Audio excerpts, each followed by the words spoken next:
Saudações!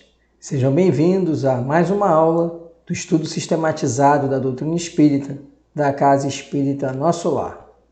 Hoje continuaremos estudando o tomo único e vamos analisar o módulo 7, Fenômenos de Emancipação da Alma, roteiro 2, Letargia e Catalepsia. Nossa apostila do ESD inicia trazendo o conceito e a diferença entre letargia e catalepsia. Na obra A Gênese, capítulo 14, item 29, temos a seguinte análise de Kardec. A matéria inerte é insensível, o fluido perispirítico igualmente o é, mas transmite a sensação ao centro sensitivo, que é o espírito. As lesões dolorosas do corpo repercutem, pois, no espírito, qual choque elétrico por intermédio do fluido perispiritual, que parece ter nos nervos os seus fios condutores. É o influxo nervoso das fisiologistas que, desconhecendo as relações desse fluido com o princípio espiritual, ainda não puderam achar explicação para todos os efeitos. A interrupção pode dar-se pela separação de um membro ou pela secção de um nervo, mas também parcialmente ou de maneira geral e sem nenhuma lesão nos momentos de emancipação, de grande sobreexcitação ou preocupação do espírito. Nesse estado, o espírito não pensa no corpo e, em sua febril atividade, atrai a si, por assim dizer, o fluido perispiritual que, retirando-se da superfície, produz aí uma insensibilidade momentânea. Poder-se-ia também admitir que, em certas circunstâncias, no próprio fluido perispiritual, uma modificação molecular se opera, que lhe tira temporariamente a propriedade de transmissão. É por isso que, muitas vezes, no ardor do combate, o militar não percebe que está ferido e que uma pessoa cuja atenção se acha concentrada num trabalho não ouve o ruído que se lhe faz em torno. Efeito análogo, porém, mais pronunciado, se verifica em alguns sonâmbulos, na letargia e na catalepsia. Finalmente, do mesmo modo também, se pode explicar a insensibilidade dos convulsionários e dos muitos mártires. A paralisia já não tem absolutamente a mesma causa. Aí o efeito é todo orgânico. São os próprios nervos, os fios condutores que se tornam inaptos à circulação fluídica. São as cordas do instrumento que se alteraram. Bom, vejamos aqui que Kardec ele traz uma explicação sobre alguns fenômenos que acontecem quando o corpo físico deixa de expressar, deixa de manifestar determinadas situações, mas que isso tem origem no próprio espírito. Como explica Kardec, nosso corpo ele é permeado de nervos que transmitem informações, comandos do cérebro para o restante do corpo. Entretanto, esses nervos, eles também plasmam, também demonstram a existência do fluido do perispírito, porque é o perispírito o veículo que transmite ao espírito as sensações do corpo físico. Então, é como se no sistema nervoso do nosso corpo, na medula óssea, que atravessa toda a coluna espinhal, nós tivéssemos ali também irradiado o nosso perispírito. Como se o nosso perispírito também acompanhasse esse sistema nervoso. E acompanhando esse sistema nervoso, ele serve de interligação entre o espírito. Então, o corpo físico, ele precisa de um meio, que é o perispírito, para transmitir ao espírito todas as sensações vivenciadas pelo corpo físico. E também o espírito transmitir ao corpo físico os comandos, as ações, tudo aquilo que deve fazer. O que Kardec está apresentando é que em determinadas situações o corpo físico, ele parece não conseguir transmitir ao espírito, como se houvesse um bloqueio. E esse bloqueio, explica Kardec, se decorre exatamente da ação do fluido do perispírito. Mas a questão é, e naquelas situações em que o corpo físico não demonstra, não aparenta nenhuma lesão, nenhum distúrbio, e simplesmente ele fica inerte. Ele não transmite ao espírito aquilo que está acontecendo. E mais, ocorrem situações, ocorrem lesões e o corpo físico não dá sinais de que houve ali essa dor, esse fator de sofrimento, que é o que Kardec explica como um bloqueio, como uma ruptura entre o perispírito e o espírito. E explica Kardec, essa ruptura obviamente ela é parcial, mas não chega ao espírito aquela informação gerada no corpo físico, ou o espírito para de transmitir informações ao corpo físico. E explica Kardec que esse fenômeno se dá, muitas vezes, na sobreexcitação ou em algumas situações inerentes ao espírito, como se o espírito, de alguma forma, bloqueasse a sua comunicação com o corpo físico. E esse fenômeno, dentre esses fenômenos, Kardec cita a letargia, a catalepsia, como fenômenos que vão ser o objeto de estudo dessa aula, que o espírito, ele de alguma forma, ele interrompe, ele cessa a sua transmissão, o seu contato com o perispírito e o corpo físico, mas não cessa a ligação. Ou seja, o espírito ele ainda ele tem ainda o perispírito e ainda existe a ligação do espírito com o corpo físico. Mas o espírito, ele de alguma forma, ele bloqueia, ele faz cessar a transmissão de informações entre perispírito, corpo físico e espírito. Na questão 424 do Livro dos Espíritos, Kardec pergunta: por meio de cuidados dispensados a tempo, podem reatar-se laços prestes a se desfazerem e restituir-se à vida um ser que definitivamente morreria se não fosse socorrido? E a resposta dos espíritos é a seguinte: sem dúvida, e todos os dias tendes a prova disso.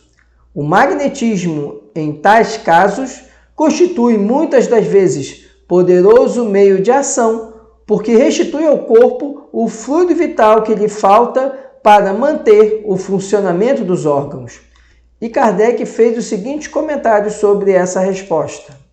A letargia e a catalepsia derivam do mesmo princípio, que é a perda temporária da sensibilidade do movimento por uma causa fisiológica ainda inexplicada. Diferem uma da outra em que, na letargia, a suspensão das forças vitais é geral e dá ao corpo todas as aparências da morte.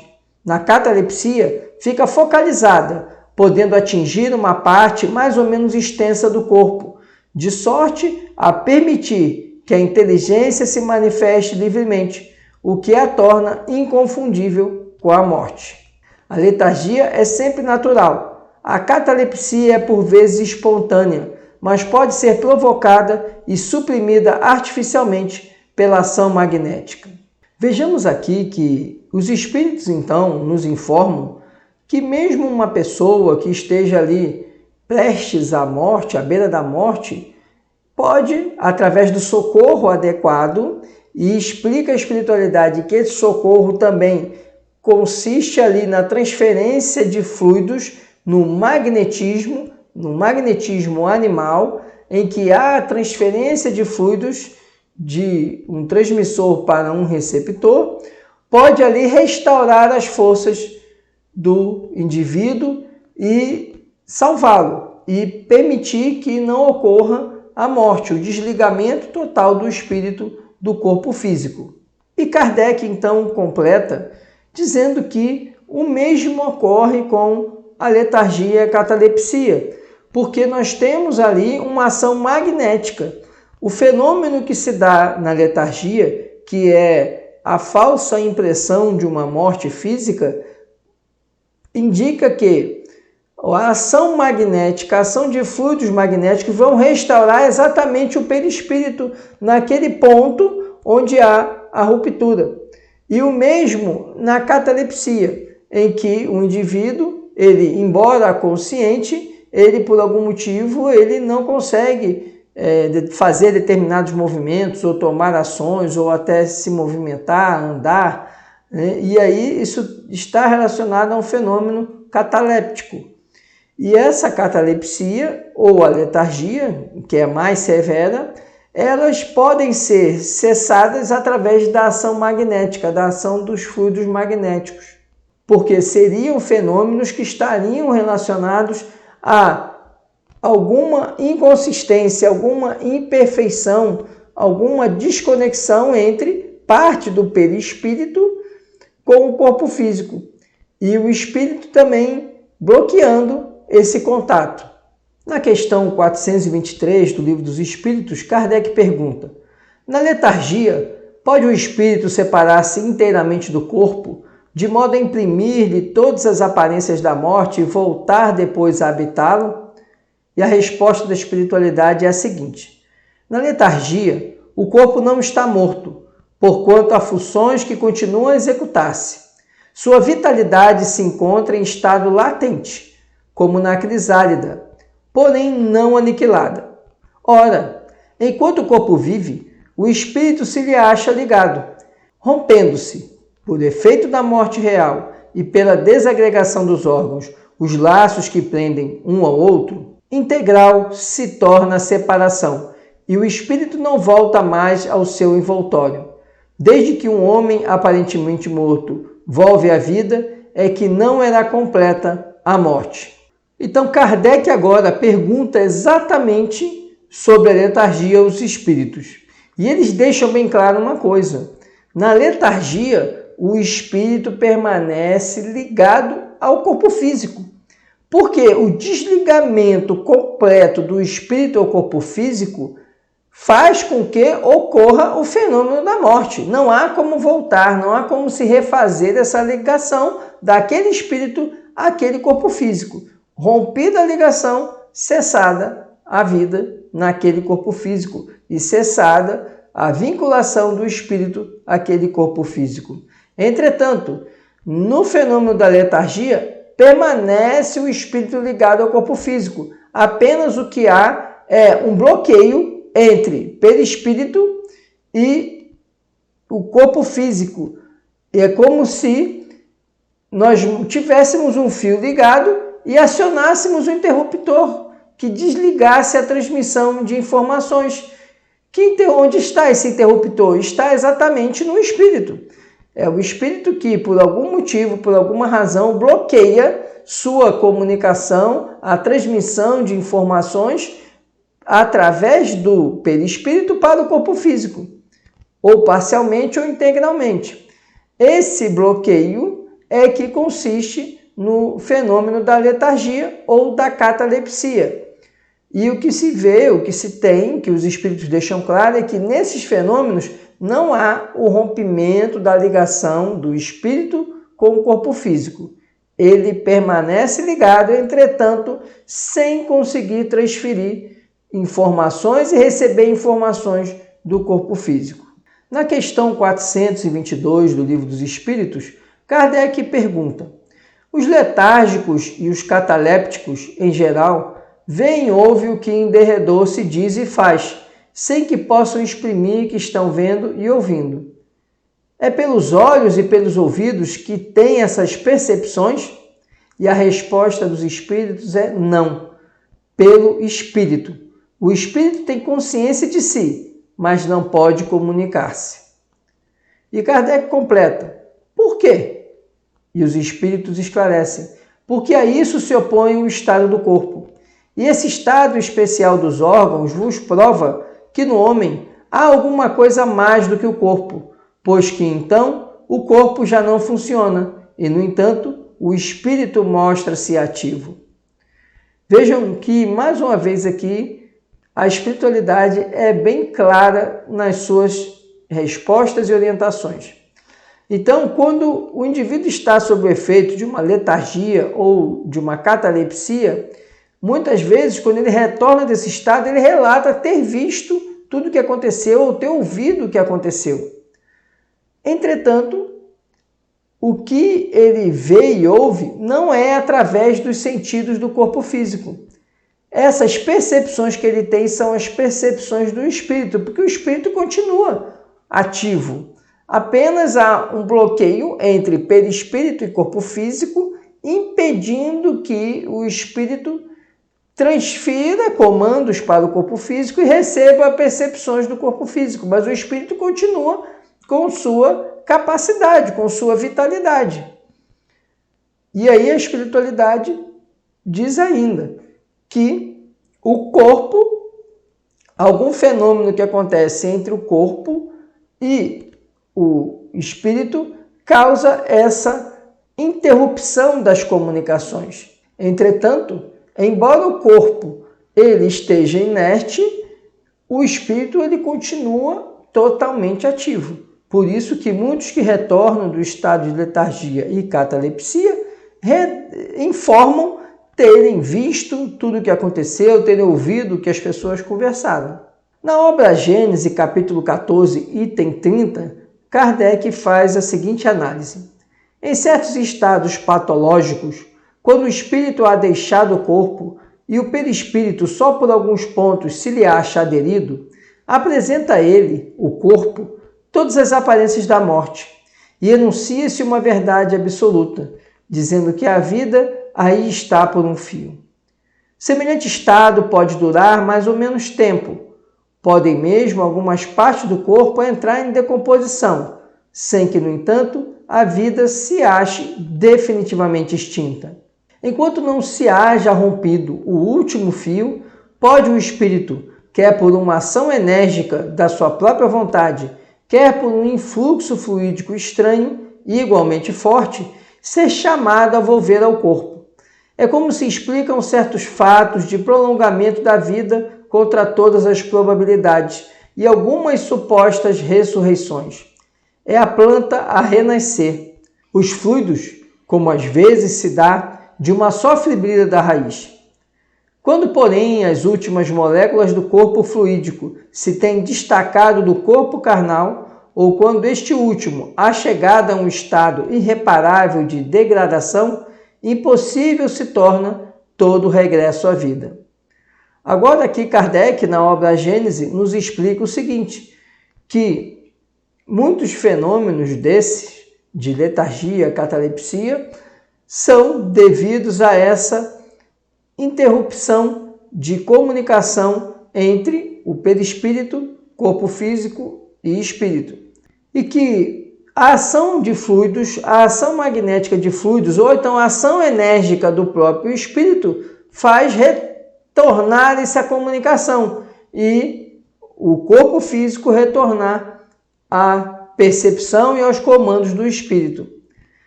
E ele diz o seguinte, enquanto não for rompido o último fio desse fluido, do nosso fluido do perispiritual, ligado ao corpo físico, a todo momento pode haver esse retorno, seja através da ação do próprio espírito, seja da ação de um terceiro, que magneticamente induz essa restauração da ligação do corpo físico, perispírito e espírito.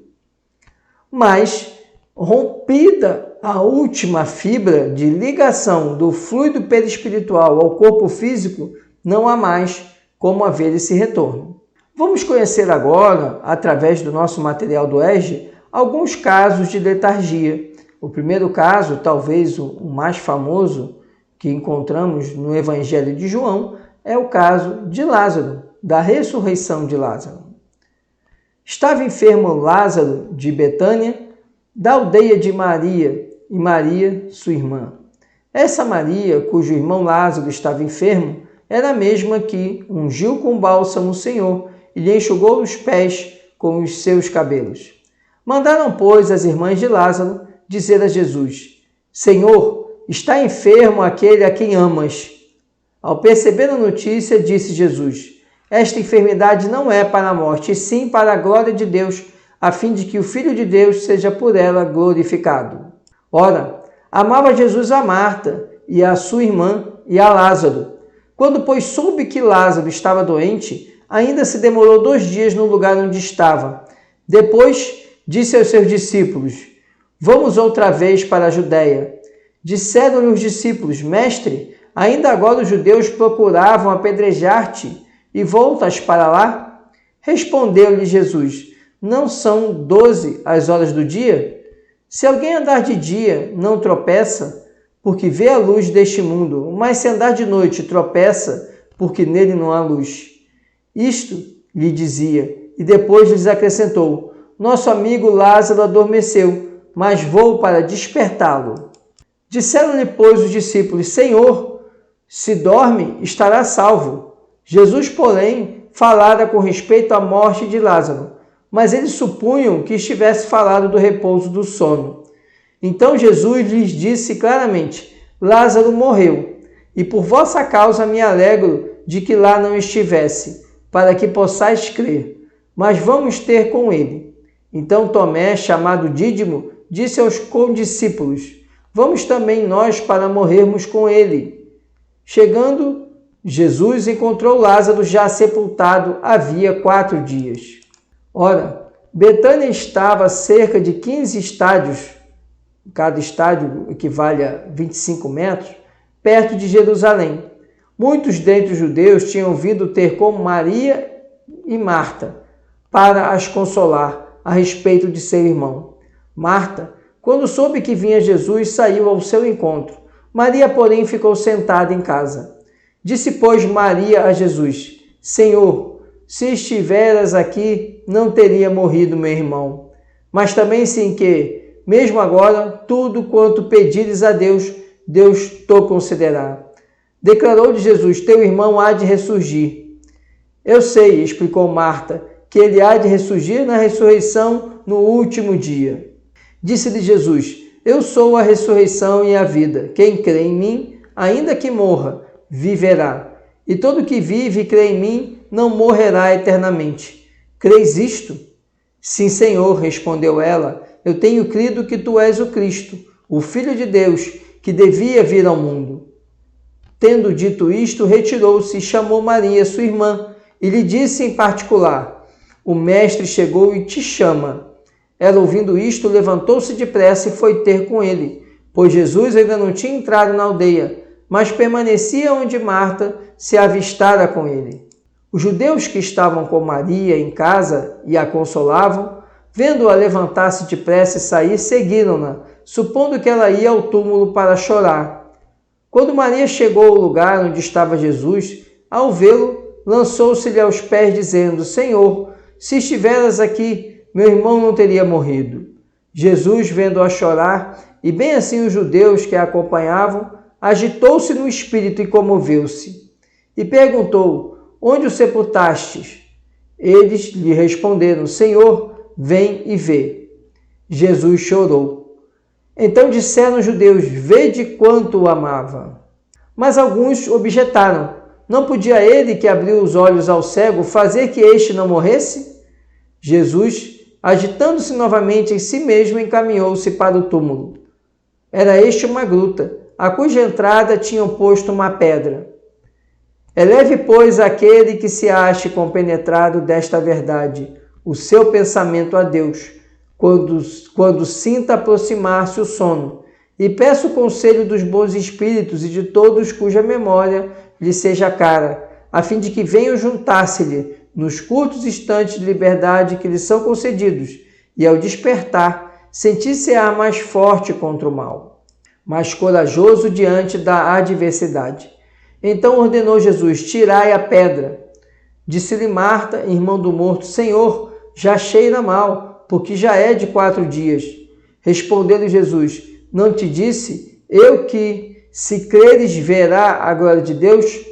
Tiraram então a pedra. E Jesus, levantando os olhos para o céu, disse: Pai, graças te dou porque me ouviste. Aliás, eu sabia que sempre me ouves, mas assim falei por causa da multidão presente, para que creiam que tu me enviaste. E tendo dito isso, clamou em voz alta.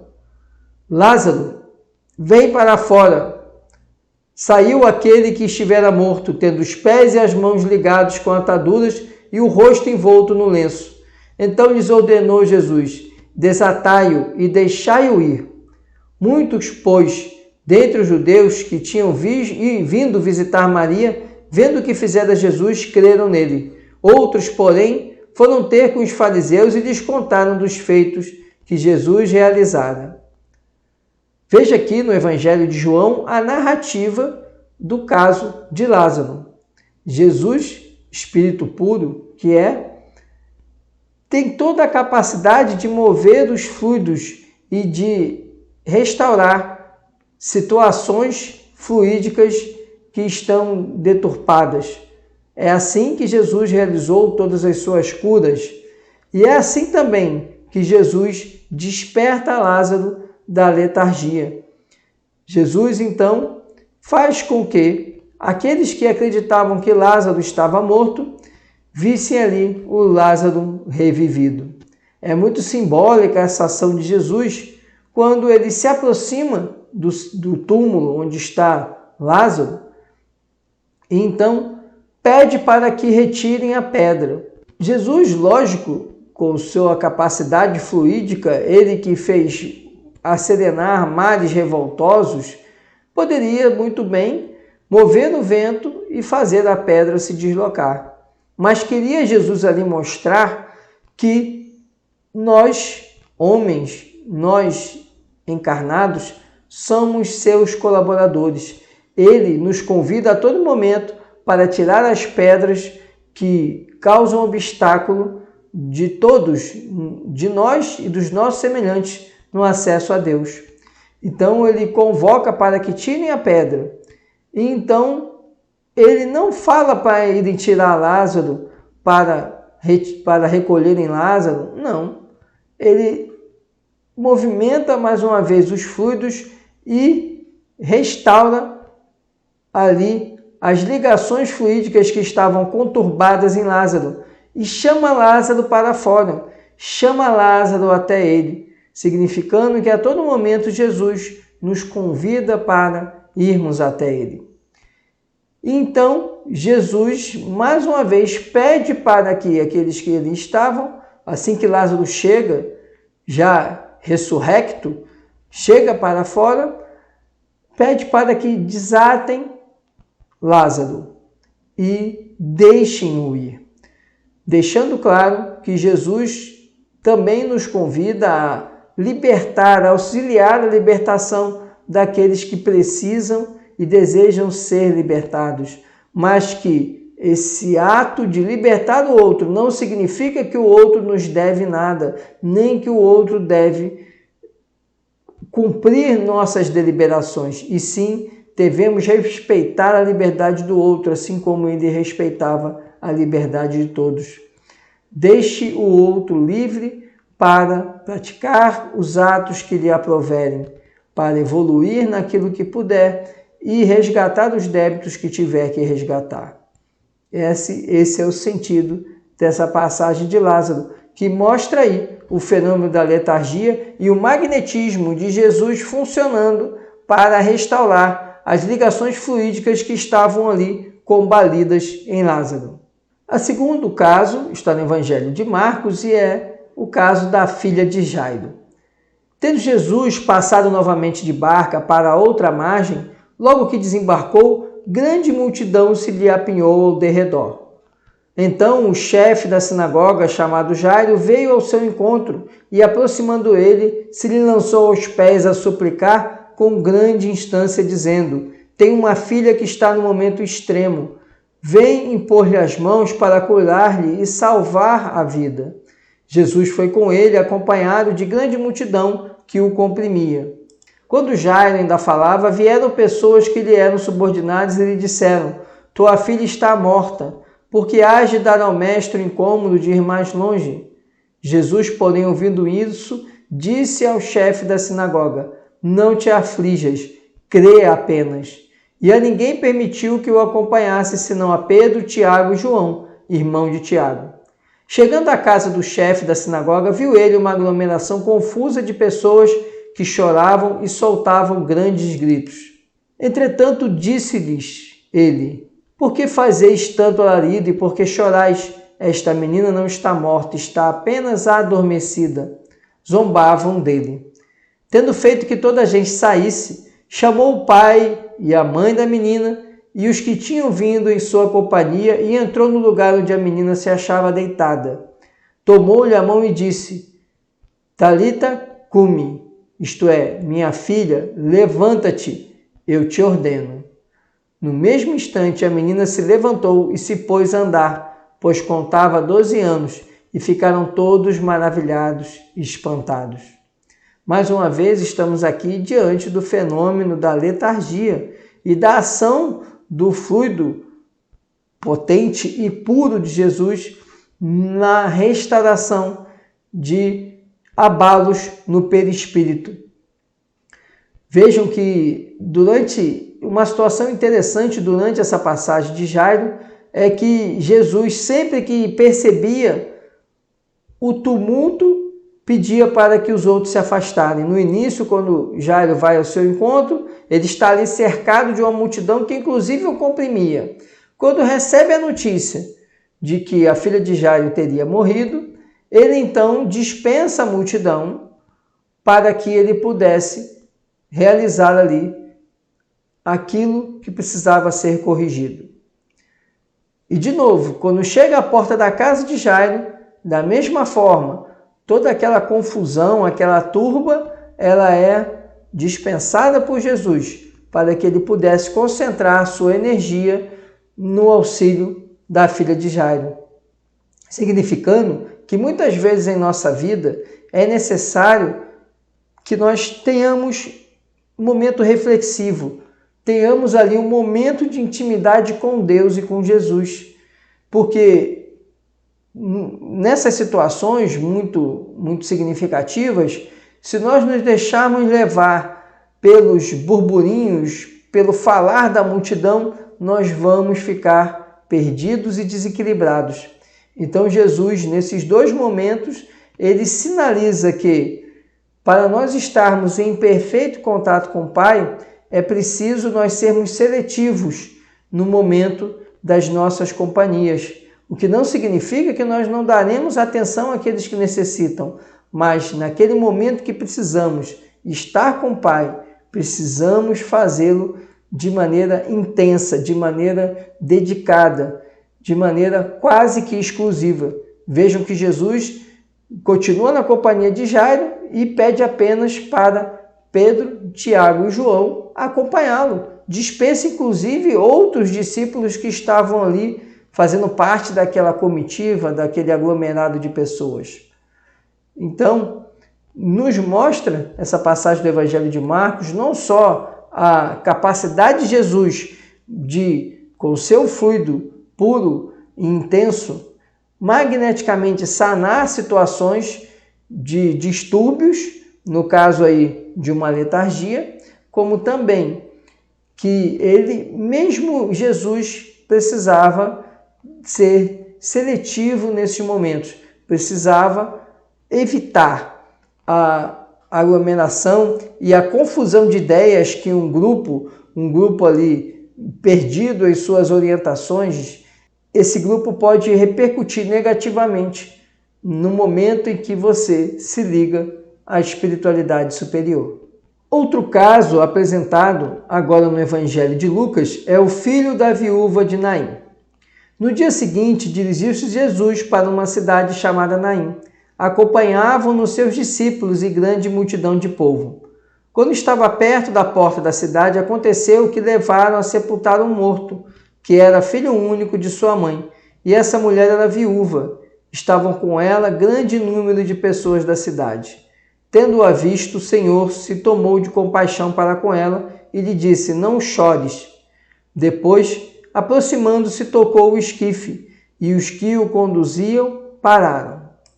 Então disse ele: mancebo, levanta-te, eu o ordeno. Imediatamente o moço se sentou e começou a falar. E Jesus o restituiu à sua mãe.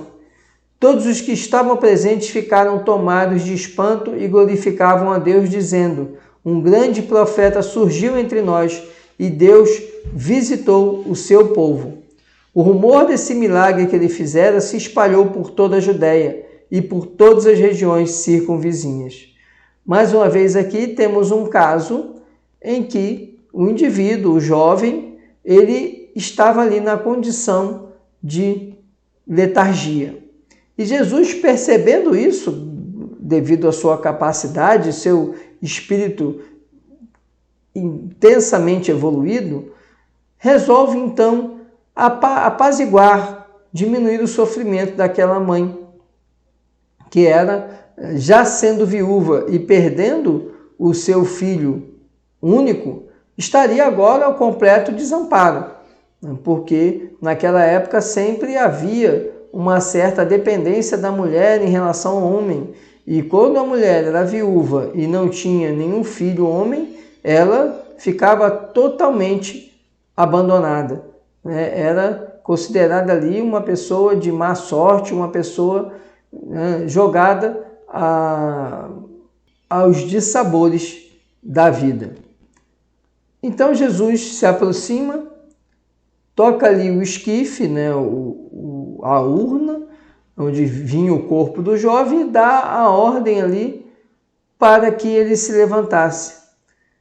Essa ordem não era apenas uma ordem verbal, era uma ordem também fluídica, porque Jesus ali restaura os fluidos do perispírito do jovem que estavam perturbados.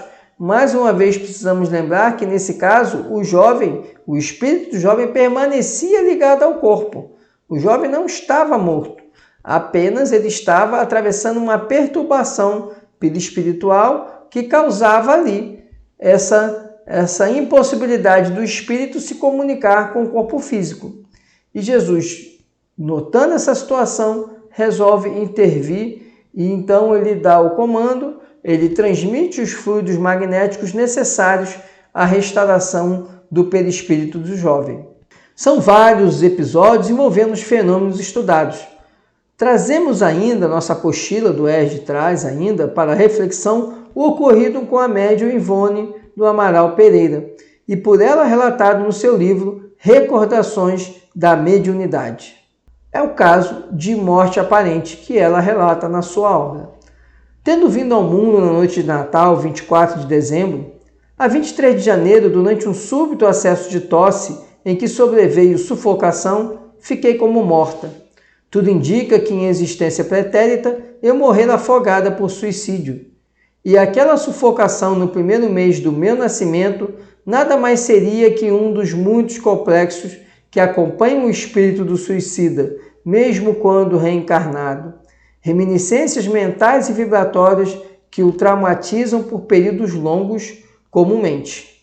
Durante 6 horas consecutivas permaneci com rigidez cadavérica, o corpo arroxeado, a fisionomia abatida e macilenta do cadáver, os olhos aprofundados, o nariz afilado, a boca cerrada e o queixo endurecido, enregelada, sem respiração e sem pulso.